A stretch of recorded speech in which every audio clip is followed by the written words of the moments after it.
देखिए, सबसे पहले मैं आप सबको इस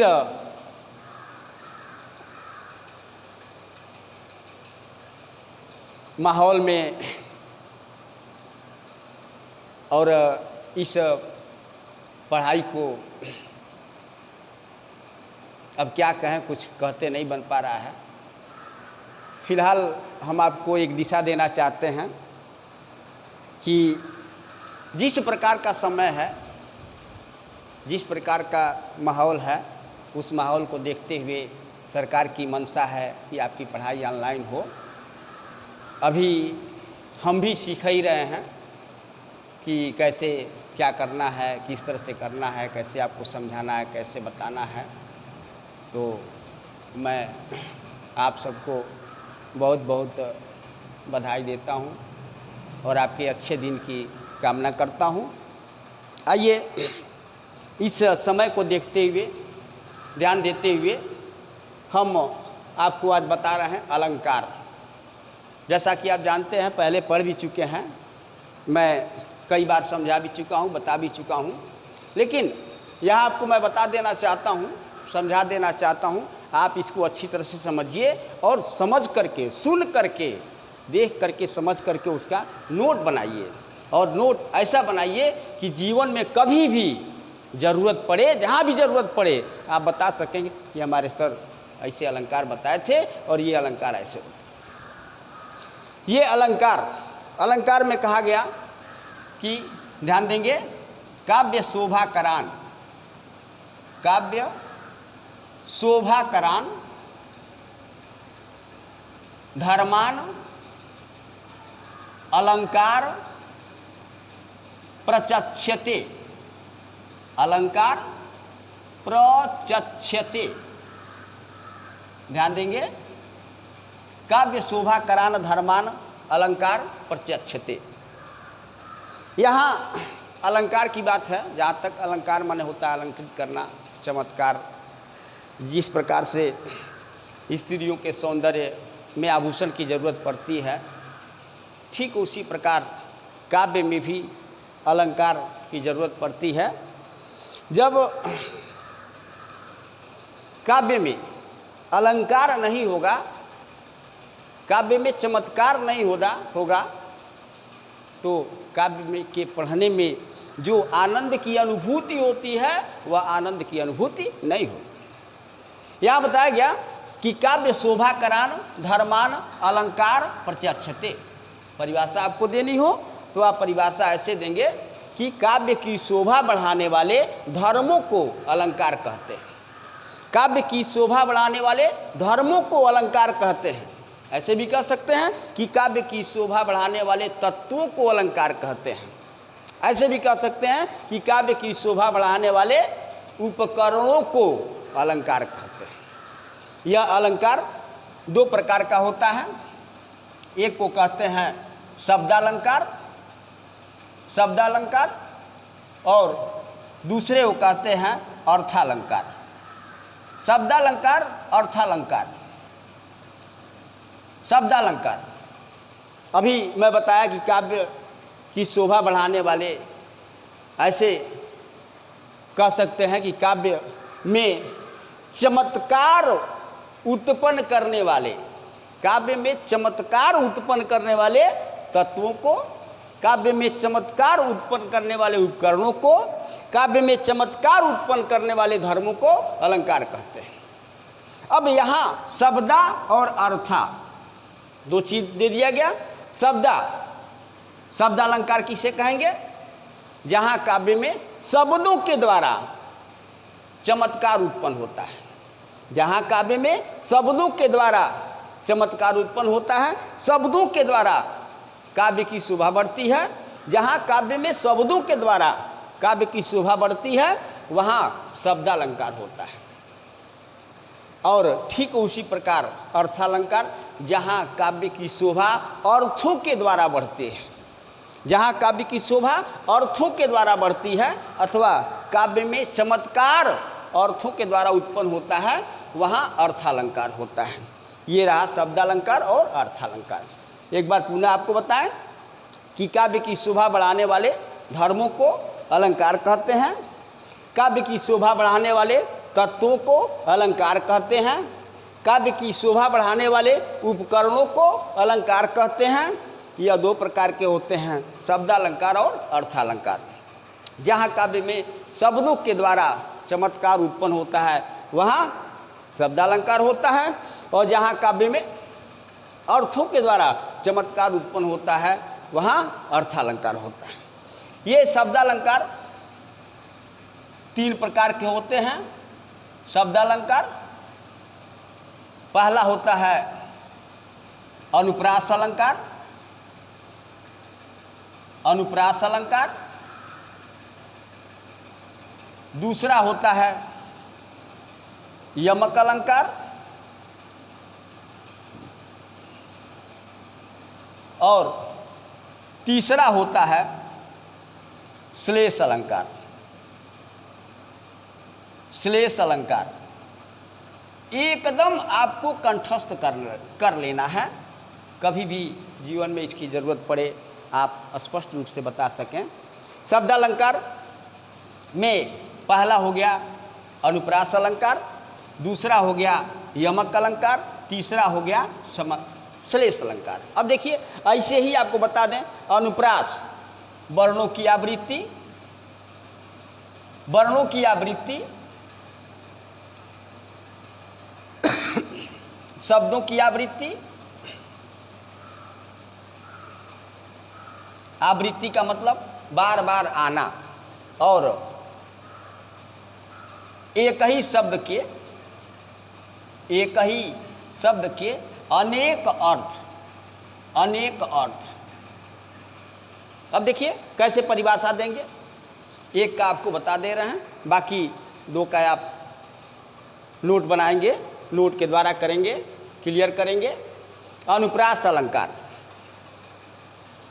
अनुप्रास अलंकार में अनुप्रास अलंकार, अनुप्रास अलंकार ध्यान देंगे। जहाँ काव्य में एक ही वर्ण की आवृत्ति हो, वर्ण माने होता है अक्षर, जहाँ काव्य में एक ही वर्ण की आवृत्ति हो, कहने का तात्पर्य कि काव्य में एक ही वर्ण बार बार आवे, एक ही वर्ण बार बार आवे। जैसे तरन तनुजा तटतमाल तरुवर बहु छाए, रघुपति राघव राजा राम। वैसे एक और आप सुने होंगे कि पूत सपूत तो का धन संचय, और पूत सपूत तो का धन संचय।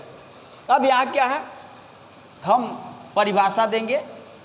सबसे पहले परिभाषा लिखेंगे कि जहाँ काव्य में एक ही वर्ण की आवृत्ति हो, जहाँ काव्य में एक ही वर्ण बार बार आवे, जहाँ काव्य में एक ही अक्षर बार बार आवे, वहाँ पर अनुप्रास अलंकार होता है। जैसे यहाँ उदाहरण देंगे, उदाहरण तरनी तनुजा तट तमाल तरुवर बहु छाए। तरण तनुजा तट तमाल तरुवर बहु छाए। यहाँ आप देखेंगे कि एक ही वर्ण तो, एक ही अक्षर तो की आवृत्ति बार बार हुई है, इसलिए यहाँ क्या है, अनुप्रास अलंकार है। इसको हम ऐसे देंगे, स्पष्टीकरण में स्पष्टीकरण करेंगे, समझाएंगे, बताएंगे कि यह जिसको आप अनुप्रास अलंकार कह रहे हैं, यह अनुप्रास अलंकार कैसे है, क्यों है। यहाँ स्पष्टीकरण में देंगे कि उक्त उदाहरण से यह स्पष्ट होता है कि इसमें तो वर्ण की आवृत्ति हुई है, तो अक्षर बार बार आया है, इसलिए इसमें अनुप्रास अलंकार है। फिर ध्यान देंगे, जहाँ काव्य में एक ही अक्षर की आवृत्ति हो, एक ही अक्षर बार बार आए वहाँ अनुप्रास अलंकार होता है। जैसे तरणि तनुजा तत्तमाल तरुवर बहु छाए। पूत सपूत तो का धन संचय और पूत सपूत तो का धन संचय। कहत कत परदेसी की बात और रघुपति राघव राजा राम पतित पावन सीताराम। ईश्वर अल्लाह तेरे नाम सबको सन्मति दे भगवान। ऐसे अनेकों उदाहरण हैं, बहुत सारे उदाहरण हैं। आप से मैं यह चाहूँगा कि आप इन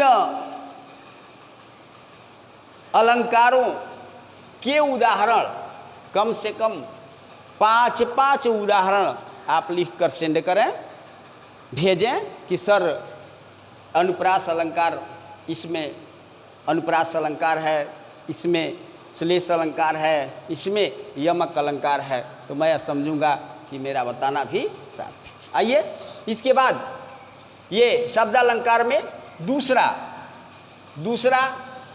शब्दालंकार में दूसरा होगा यमक अलंकार।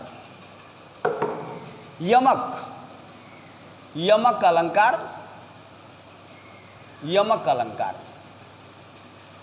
इसमें परिभाषा ऐसे देंगे कि जहाँ काव्य में एक ही शब्द की आवृत्ति हो, एक ही शब्द की आवृत्ति हो और उनके अर्थ अलग अलग हों, उनके अर्थ अलग अलग हों, वहाँ यमक अलंकार होता है। ऐसे आप लिख सकते हैं, यमक अलंकार होता है। जहाँ काव्य में एक ही शब्द की आवृत्ति हो, ऐसे भी कह सकते हैं कि जहाँ काव्य में एक ही शब्द बार बार आवे लेकिन उनके अर्थ अलग अलग हों, वहाँ अनुप्रास अलंकार, अनुप्रास नहीं, वहाँ यमक अलंकार होता है। अब उदाहरण देंगे। उदाहरण सुनाया है, आपने कई बार सुना होगा कि कनक कनक कनक कनक ते 100 गुनी मादकता अधिकाय वा पाए बौराय जग वा खाए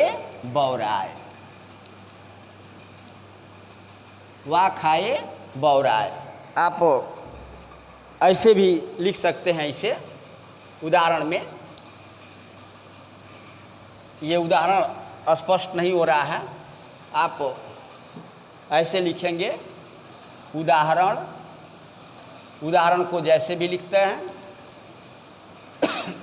कनक कनक ते 100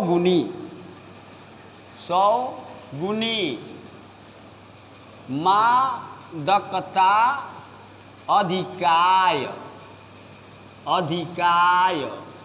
मादकता अधिकाय। दूसरी पंक्ति है वा खाए बौराय जग वा खाए वा पाए बौराय। इसका अर्थ इस प्रकार होगा, एक कनक का अर्थ सोना है और एक कनक का अर्थ धतूरा है। आप जानते हैं धतूरा एक को आदमी पा जाने से पागल हो जाता है और एक को आदमी खा लेने से पागल हो जाता है। दोनों शब्द एक ही है, कनक कनक। एक कनक का अर्थ सोना और एक कनक का अर्थ धतूरा। तो अब यहाँ स्पष्टीकरण देंगे, स्पष्टीकरण करेंगे कि उक्त उदाहरण से स्पष्ट है कि एक ही शब्द की आवृत्ति हुई है जिसमें कनक और कनक, एक कनक का अर्थ सोना और एक कनक का अर्थ धतूरा।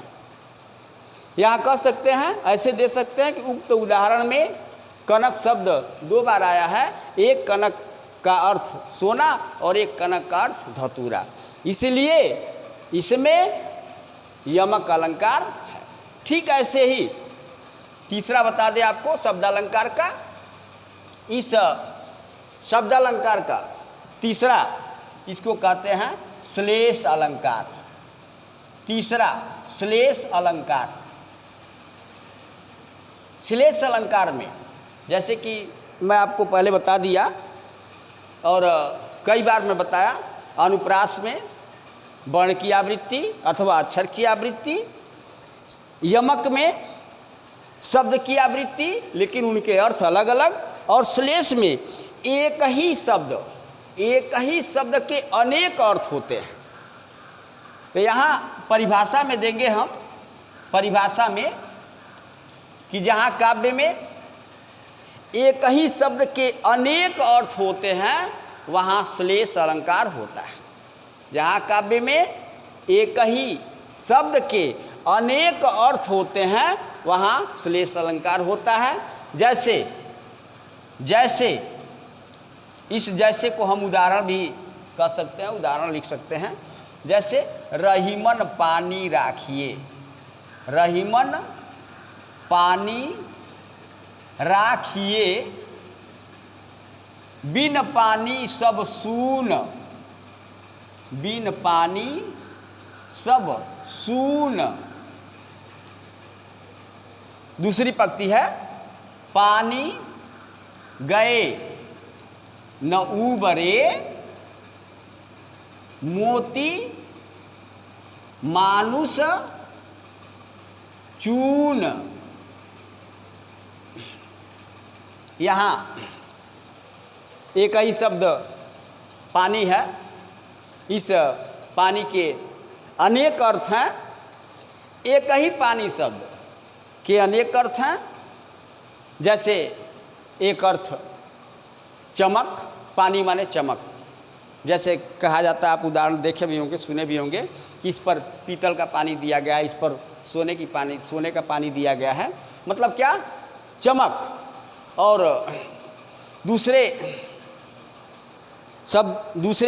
शब्दों में कहेंगे कि पानी की मतलब इज्जत, पानी का मतलब इज्जत, पानी का मतलब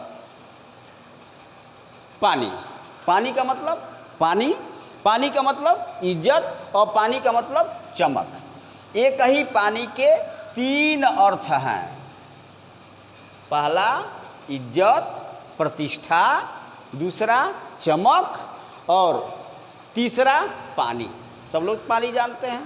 तो स्पष्टीकरण जब देना होगा, स्पष्टीकरण, तो स्पष्टीकरण में लिखेंगे कि उक्त उदाहरण से स्पष्ट है, उक्त उदाहरण में एक ही पानी शब्द है जिसके 3 अर्थ हैं।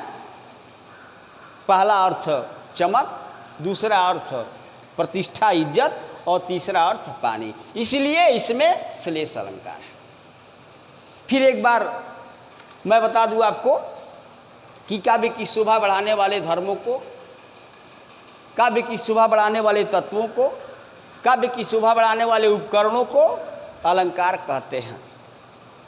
काव्य शोभा करान धर्मान अलंकार प्रत्यक्षते। अलंकार 2 प्रकार के होते हैं। पहला होता है शब्दालंकार, दूसरा होता है अर्थालंकार। शब्दालंकार जहाँ काव्य में चमत्कार शब्दों के द्वारा उत्पन्न होता है वहाँ शब्दालंकार होता है। उस शब्दालंकार में अनुप्रास अलंकार, यमक अलंकार, श्लेष अलंकार, ये 3 अलंकार हैं शब्दालंकार में, अनुप्रास, यमक और श्लेष। दूसरा होता है अर्थालंकार। अर्थालंकार आपको आगे बताया जाएगा। इस शब्दालंकार में देखिए कि शब्दालंकार 3 प्रकार के होते हैं। नंबर 1 अनुप्रास अलंकार, नंबर 2 यमक अलंकार, नंबर 3 श्लेष अलंकार। अनुप्रास अलंकार में हमेशा याद रखेंगे कि एक ही वर्ण अथवा एक ही अक्षर की आवृत्ति होती है। जैसे तरन तनुजा तत्तमाल तरुवर बहु छाए, जैसे पूत सपूत तो का धन संचय, पूत सपूत तो का धन संचय। जैसे तरन तनुजा तत्तमाल तरुवर बहु छाए, जैसे रघुपति राघव राजा राम पतित पावन सीताराम ईश्वर अल्लाह तेरे नाम सबको सन्मति दे भगवान। फिर दूसरा होता है यमक अलंकार। इसमें मैं बताया आपको कि जहाँ काव्य में एक ही शब्द की आवृत्ति हो लेकिन उनके अर्थ अलग अलग हों। जैसे कनक कनक ते सौगुनी मादकता अधिकाय, वा पाए बौराय जग वा खाए बौराय। इसमें कनक शब्द की आवृत्ति हुई है, जिसमें एक कनक का अर्थ सोना होता है और दूसरे कनक का अर्थ धतूरा होता है। एक को आदमी खा जाने से पागल हो जाता है और एक को आदमी पा जाने से पागल हो जाता है। फिर तीसरा श्लेष अलंकार। इस श्लेष अलंकार के बारे में बताया गया कि जहाँ काव्य में एक ही शब्द आवे, एक ही शब्द, लेकिन उनके अनेक अर्थ हों, एक से अधिक अर्थ हों, वहाँ पर श्लेष अलंकार होता है। जैसे रहीमन पानी राखिए बिन पानी सब सून, और पानी गए न उबरे मोती मानुष चून। यहाँ एक ही शब्द पानी, जिसके तीन अर्थ हैं। एक पानी का मतलब पानी, एक पानी का मतलब इज्जत प्रतिष्ठा, और एक पानी का मतलब चमक। तो ऐसे मैं चाहूँगा आपसे कि आप इस अलंकार का नोट्स बना लें, इसको कॉपी में लिख लें, अच्छी तरह से लिख लें और लिख करके एक बार पढ़ लें। और समय को देखते हुए कि जिस प्रकार का समय है, बाबू देखिए कर क्या सकते हैं। जिस प्रकार से हम बदलते हैं वैसे ही बदलना है, बदलना है। जब तक बदलेंगे नहीं, अरे भाई गर्मी आती है तो हम हल्के वस्त्रों का प्रयोग करते हैं, जाड़ा आता है ऊनी वस्त्रों का प्रयोग करते हैं, बरसात आता है रेनी कोट का प्रयोग करते हैं, छाते का प्रयोग करते हैं। ठीक वैसे ही यह समय जो चल रहा है आप देख ही रहे हैं। सरकार की मंशा है कि आप ऑनलाइन पढ़ें, तो इस समय को देखते हुए आपके पास बहुत समय है। आपके पास जो अन्यत्र आप इधर उधर घूमते थे, विद्यालय में जाते थे, बैठते थे, पढ़ते थे, इधर उधर घूमते थे, अब आपको 24 घंटे आपके पास हैं। आप चाहे जिस तरह से उसको पढ़ें, जितना अधिक से अधिक आप पढ़ लें। ये भी आपको बताया गया होगा, सर जी लोग बता दिए होंगे कि 30% कटौती हो गई है, आपको 70% ही पढ़ना है। जिसमें मैं अन्य क्लासों में मैसेज दे दिया हूँ कि आपको क्या क्या पढ़ना है, कैसे कैसे तैयारी करनी है। इसी के साथ जय हिंद, जय भारत।